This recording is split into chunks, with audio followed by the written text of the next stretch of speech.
This time on the Highland Woodworker. There's a lot of people that say this might be the best bandsaw ever made. We're going old school with Roger Gramm's vintage woodworking machines. Then learn about the one tool Popular Woodworking's David Thiel never leaves home without. A master in the making. We'll introduce you to a young furniture maker who turned his passion into a full-time, successful profession. A $25 million object in your hands, you don't want to slip. Spend a moment with Don Williams, the international woodworking icon who spent decades caring for national treasures in one of America's most sacred institutions. These stories and more, this time on the Highland Woodworker. Hello, I'm Charles Brock, and I'm a Highland Woodworker. Just love coming to Highland Woodworking in Atlanta, Georgia.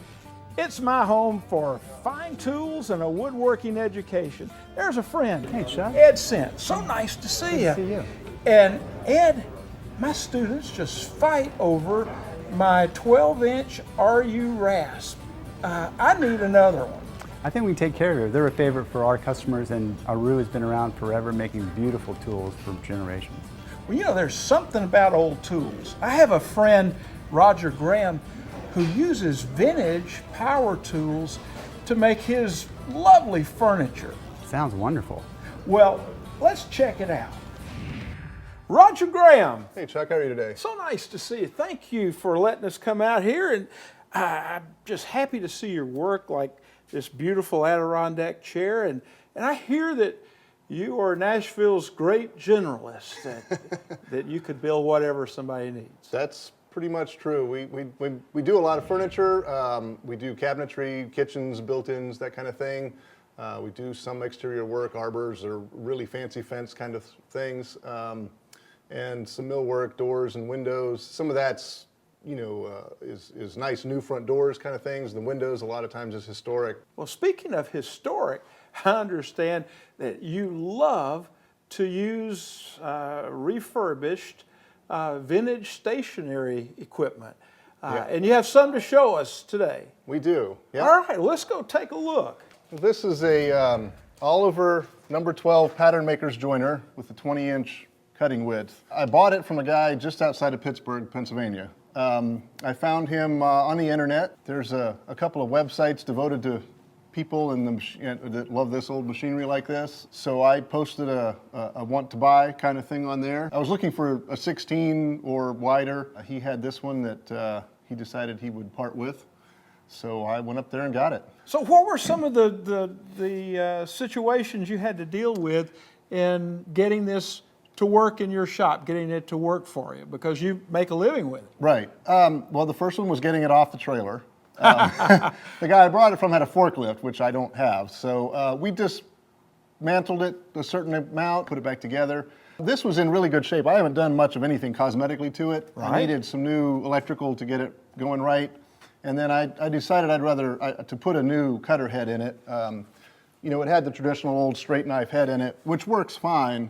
I've just got these helical heads in a couple of other machines. I like the predictability of it, and there's almost no tear out, and I don't have to set 20-inch joiner knives either, which is a wonderful thing. So we have kind of a combination here or a hybrid of the old meets the new. Right. And which is perfect. I mean, the cut you get out of something like this is great, and you can only get really great results off of a good heavy piece of flat equipment like this. Well, that's it. I mean, and that's to me that there's two reasons I get the older stuff. One of them is it's just the appeal of it. I mean, it's just sort of almost an Art Deco design, and you know, parts of some of these, you know, decorations, if you want to call it that, on there. I think a lot of what's made today is just made for the expediency of it, and there's no, you know, artistic appeal at all. And then the other is, you know, if you need a 20-inch joiner, there are companies that make them today. You know, you're going to spend well over 10 grand for one of those. So I think I paid right at $4,000 for it.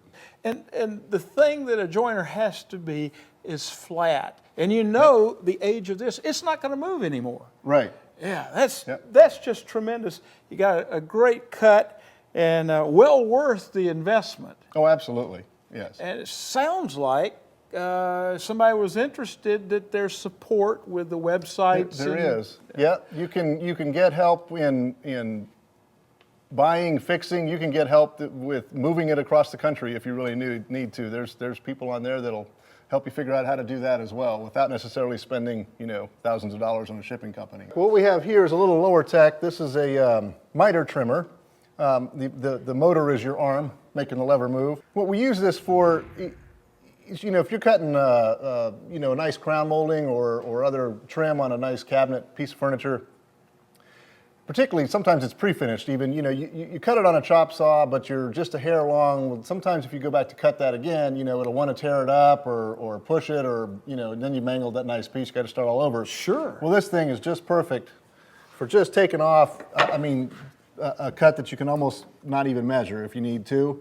You can just slice off, a 64th or 32nd of an inch, like that, and you get a nice, clean, perfect joint out of it. Wow. This is a Delta 14-inch bandsaw, which, if you look at the magazines and all that these days, everybody's making a 14-inch bandsaw. It's really, a good general purpose size for most anybody's shop. And they've been making some version of this for decades and decades. So this is almost like the prototype of everybody's 14-inch bandsaw. Absolutely, it absolutely is. This particular one's a wood and metal cutting bandsaw. It's got a gearbox in the back. You can change the speeds on it, so it'll cut real slow for metalworking as well. I don't have it set up and don't use that part of it all that often, but it's good for that. But it makes a just perfect, medium-sized woodworking bandsaw, which is what we use it for. Yeah, let's see it work. All right. It looks like it's got a great flat table on it, and interesting dust collection. Yeah.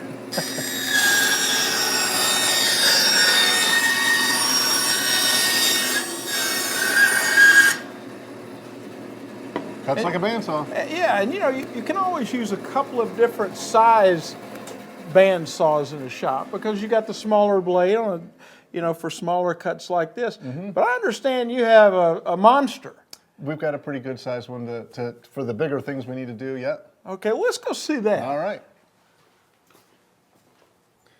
Well, I'm a bandsaw guy, and I've been looking forward to seeing your bandsaw. Well, here you go. This is a Tanowitz 36-inch bandsaw. Depending on who you ask, there's a lot of people that say this might be the best bandsaw ever made. Wow. It's a beaut. It is quite a massive bandsaw. I'd love to see this one run. Okay. And hear it too. Yeah, it makes a little bit of a noise. Kind of sounds like an airplane taking off. Yeah, what size blade is that? I've got an inch blade on it right now. I forget what the length is. It takes a 237-inch long blade, whatever that is Wow. in feet. 20 feet, yeah. And it's got just a huge throat on it. Right. You can do pretty much anything. Right. You've got a basically 36-inch throat, and you can resaw, I forget, it's like 18 or 20 inches on it, something like that. Something, you couldn't even get it up there hardly. Exactly. Yes. Exactly. So. All right. Well, let's see what kind of cut it.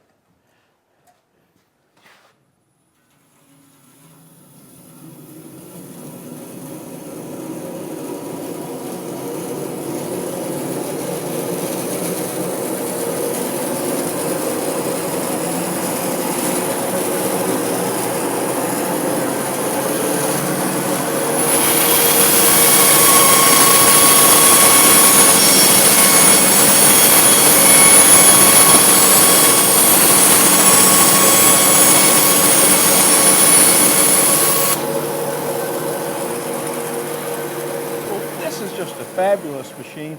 And I want to tell you there, Roger, I have enjoyed seeing this equipment, and I'm going to go start looking for that website and start looking for some of these great pieces for my shop. Okay. Thank you so much, Roger. Thanks for coming. I've got that rasp for you over here, Chuck. I can't wait. This is the Auriou. I tell you what, there's nothing like an Auriou Rasp. I can't wait to get this one back in the shop. I'm going to test it out. I bet you it's a great one. I think they'll love it.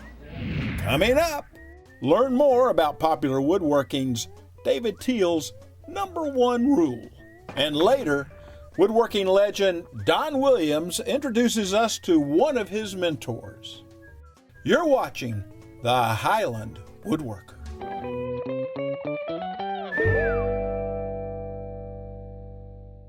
Saw Stop is the only table saw that stops on contact with skin. Its safety features and unmatched quality and craftsmanship have made it the best-selling cabinet saw in America. Put a Saw Stop in your shop. RIKON Power Tools, a leader in woodworking power tools for over 10 years with a passion for quality and performance at an affordable price.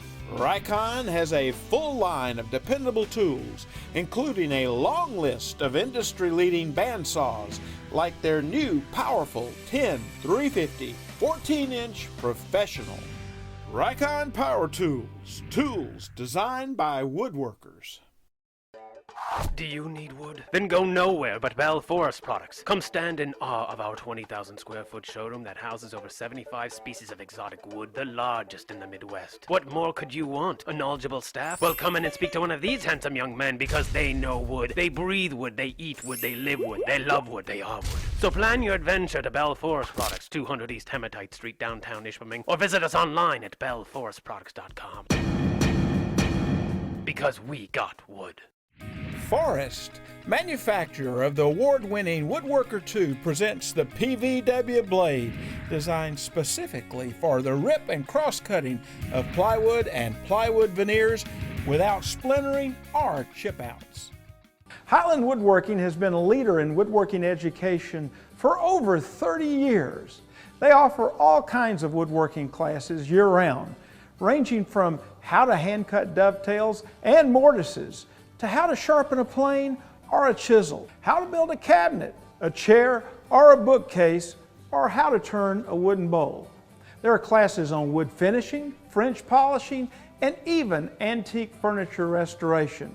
For a list of upcoming classes that may interest you, go to highlandwoodworking.com.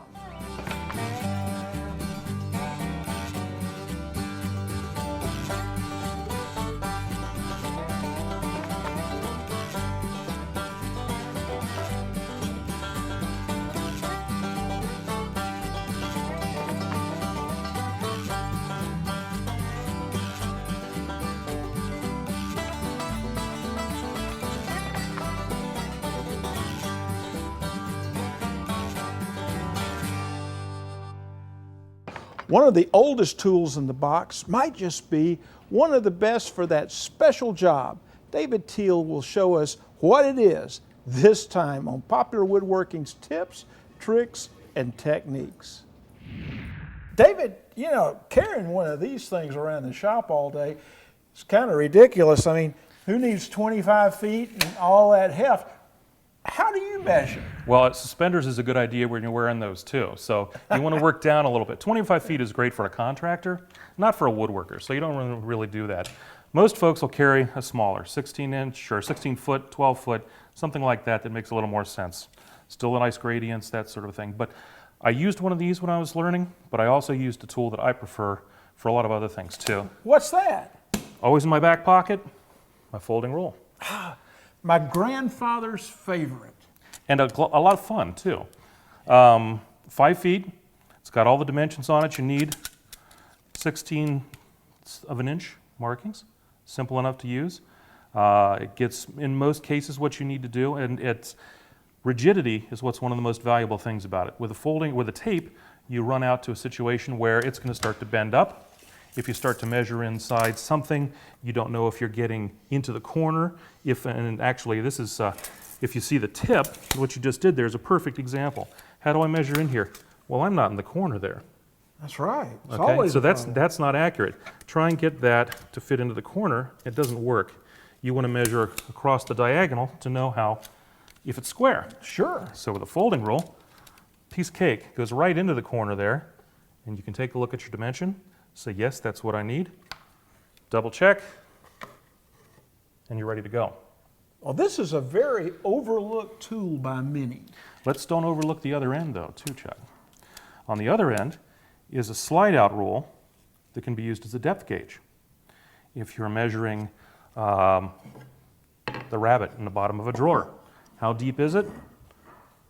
Put it right there, slide it in, and it holds your setting. And you can take a look real quick to make sure you're double checking. Same thing with dovetails. How deep is your dovetail? Not a problem. Right there. That's Great tool for tool setups, table saws, routers, the whole thing. Use that as your depth adjustment. You can take a look at it real fast. Now, I'm not saying you shouldn't use a 6-inch steel rule too. That's a good idea, very handy, have both of them. But in a pinch, this one's always in your back pocket. It'll give you 5 feet of measurement into a corner, and in a pinch, one of my favorite things, as I get a little older, when I drop something, make a hook and you can pick it up without any problems too. So save your back a little bit as well. I could set up one of those for my mother-in-law. There you go. Although she would probably be dangerous. Hey, thank you so much. My pleasure to share. I can't wait to get home and try this. It's kind of the Rubik's Cube. Yeah, there you I'm sure go. what to do There with you it, go. but I'll try.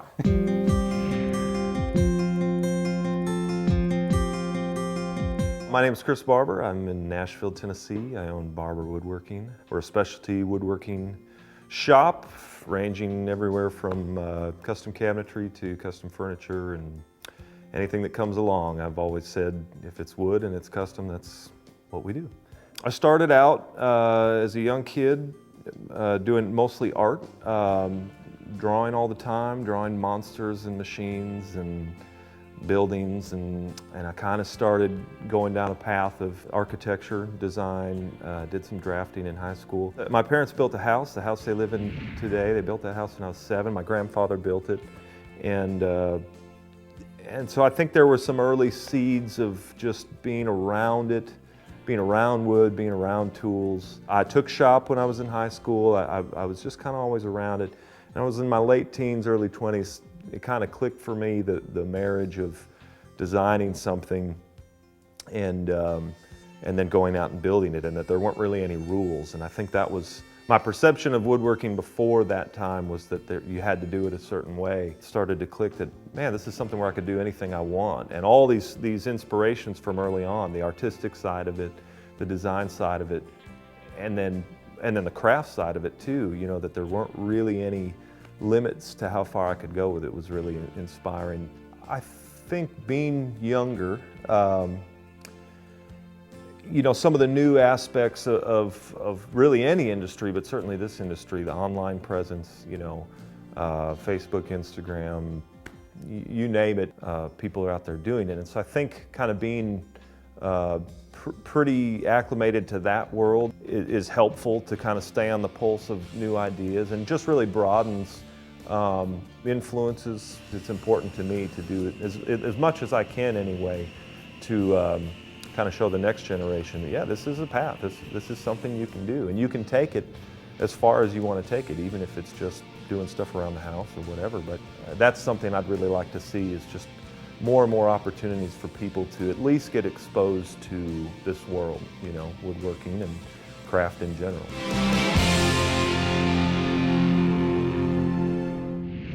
But we still strive to make them as perfectly as possible. A new book and an old barn. Master woodworker, scholar, and author Don Williams tells us all about it. You're watching The Highland Woodworker.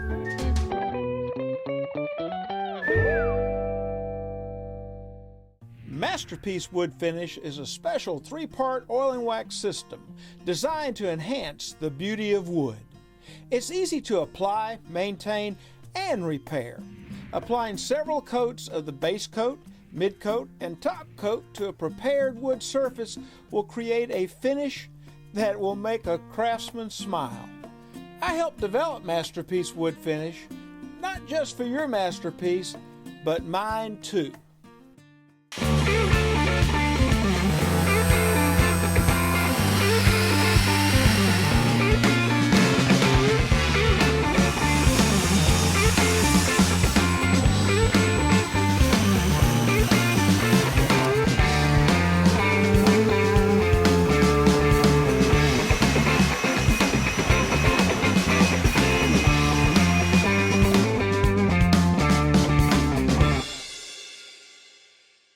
Are your tools Tormek sharp? Tormek, consistent, reliable, and razor sharp. Tormek, sharpening innovation. Introducing the ultimate flush trim router bit by Whiteside. Get CNC quality cuts from your patterns every time. Whiteside, industrial grade and American made.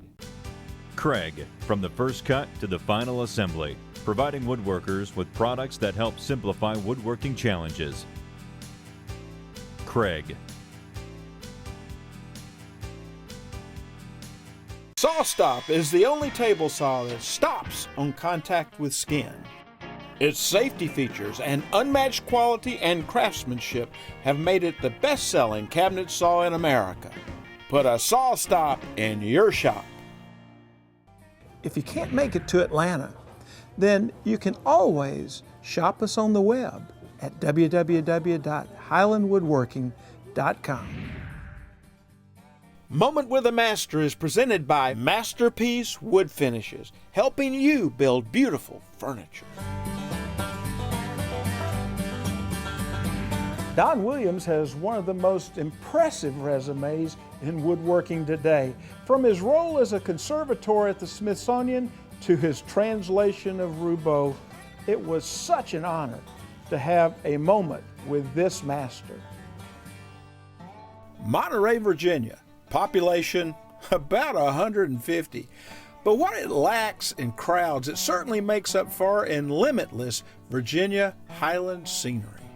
Just a few miles from the Highland Inn, up this windy country road, and somewhere off the beaten path sits the barn on White Run, a hidden woodworking retreat for one of the all-time authorities in the craft, Don Williams.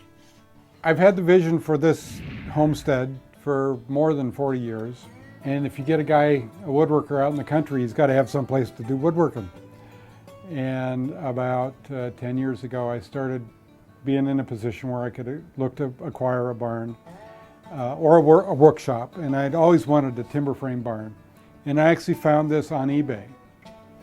And so I bought it and had it dismantled and shipped to me here.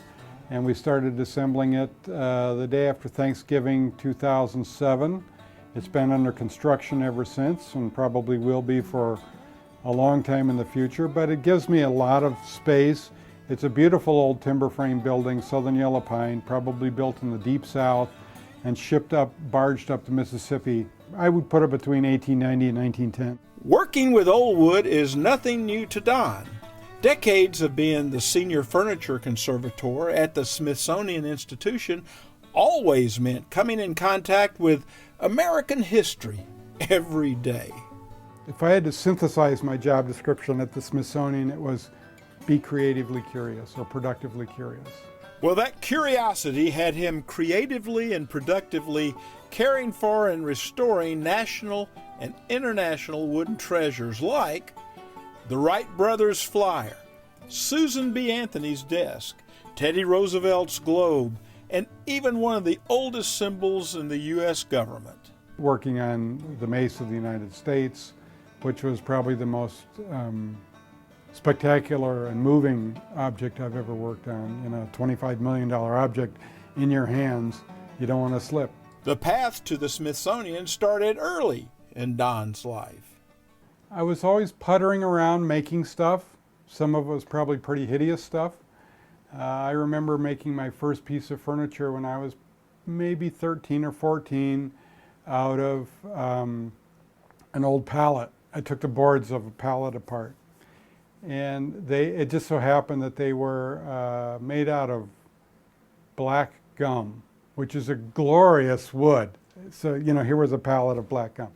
And I made myself a stereo cabinet because I was a teenager and had to have a stereo, and I had to have someplace to put the stereo. And my dad was sort of always a putterer, and you know, we did the annual renovation of the shed in the back that had all the tools and stuff. I always liked to do that. I always took shop classes in high school. The guidance counselors were just fit to be tied because I was taking a mixture of AP college prep classes and shop. You know, that's just not something you see. And they couldn't figure it out. When I was about 16, I think. I got a job as a janitor in a furniture store. And there was, in the furniture store, there was a little corner workshop where they repaired furniture. And when pieces needed to have a custom finish or custom work, we would take it to the shop. And I really liked that shop. I said, man, I want to work for that shop. And soon enough I did. It was Schindler and Son was the name of it in West Palm Beach, Florida. And the clientele was all Palm Beach based. So old money with old money things. About a year prior to taping this interview, I was honored to be introduced to Fred Schindler and his sister, who also worked at the shop. Don invited them out to the Great Roubeau bench build in Barnesville, Georgia. His dad was, we call Pop, and they worked together. I guess by the time I came, Pop had sort of retired. He was kind of retired. To finish this particular piece, my dad said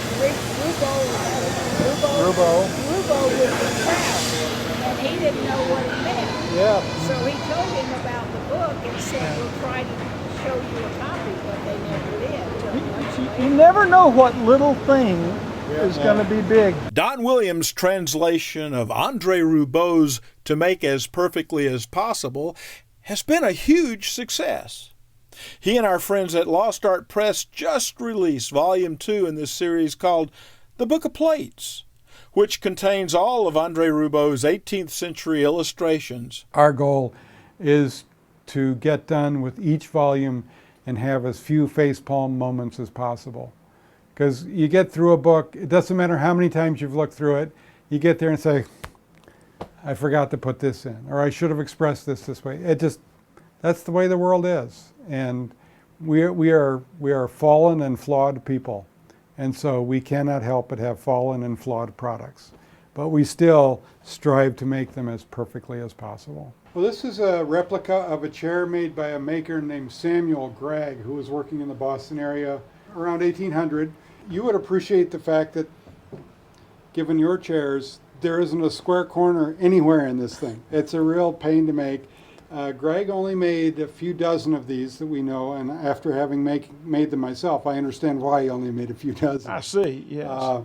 It's every piece in it. The closest we have to a straight piece are these dowel rungs. That's about it. Everything else is sculpted or steam bent or tapered or rounded. Every single part of it is made to reflect how a human body sits. And Gregg called these the elastic chair because the way he set these back slats up, this is actually a bit of a leaf spring. So that when you sit in the chair, it does just give a tiny little bit to the way you sit. And the beauty of these is really the painted finish. You're not seeing any wood. This is all painted finish on here, as were his. And the real feature of these is this beautiful peacock feather that my dear friend and protege Daniela Gross painted, and she's going to continue to paint the peacock feathers on these chairs as we make them. Its aesthetics is almost timeless. I mean, this is a chair form over 200 years old, and if you were to use a slightly different paint scheme on it, you could persuade people this is, 2015 art furniture chairs. I mean, it just is that sort of timeless. Before completing a project, for Don, finishing techniques are never rushed or never just an afterthought. For reasons of personality, peculiarity, whatever, I don't know. I've always loved the finishing process. The beautiful thing is it's not unknowable and it's not undoable. It's fairly simple. I mean, there's only 6 major considerations you have to do in order to get it right. And once you get those things done, you got to prepare the surface right. You got to choose the material right. You got to prepare the material right. You got to choose the right tools correctly. You got to put them on correctly and work in the right environment. It's only 6 things you have to pay attention to. Although Don said goodbye to the Smithsonian in 2012, he has never stopped building, teaching, writing, and encouraging others interested in woodworking. I'm going to be 60 years old, so I've only got 40, 45 good years of woodworking left. I've got a really concentrate on that. I think that professionally, the things that I'll be remembered for, I think will be remembered for, is at the Smithsonian creating a graduate school in furniture conservation and actually compiling the body of knowledge that was extant at the time, so that this is the standard body of knowledge for somebody who does furniture conservation that had never been compiled before, and I'm very, very pleased with that outcome. I'm a Calvinist, so I'm not allowed to be proud, but I am very pleased at that outcome. In terms of my work now, I would like to be remembered as somebody who helped revive appreciation for the decorative surface, somebody who worked really hard at rouleau for a long, long time. We're coming up on 8 years into the rouleau project, and I think that will stand the test of time for a long time, as long as English is a comprehensible language, which watching TV I'm not so sure it still is, but I think that 100 years from now people will still be looking at rouleau. And then also the Studley book that's going to be coming out, really the first time anybody has been able to approach that with a serious, scholarly approach, trying to minimize the starstruckness, because when you encounter Studley, you're starstruck, but yet it is not. On one hand it's mystical, but on the other hand it's not. I think people will remember that and hopefully use it as inspiration, because that's the point I'm doing this. I can go look at these things. I have access to I have a lot of entree because of my career path that a lot of people don't have. I don't have to share that with anybody if I don't want to, but I want to share it with them because I hope it inspires them the way it inspires me.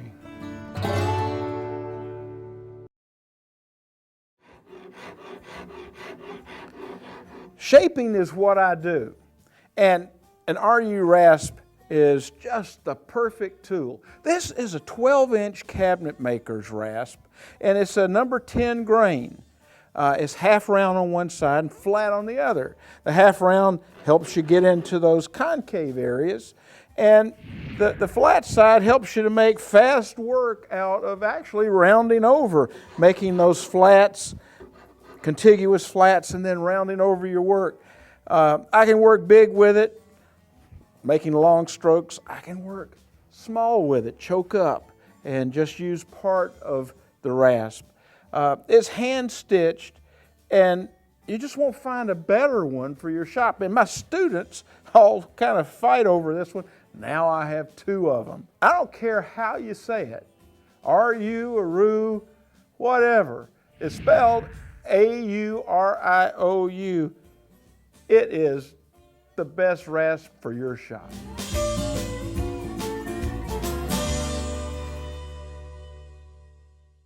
Improve your woodworking experience. Sign up for Wood News Online, a monthly newsletter showcasing the latest news, tips, and classes Highland Woodworking has to offer.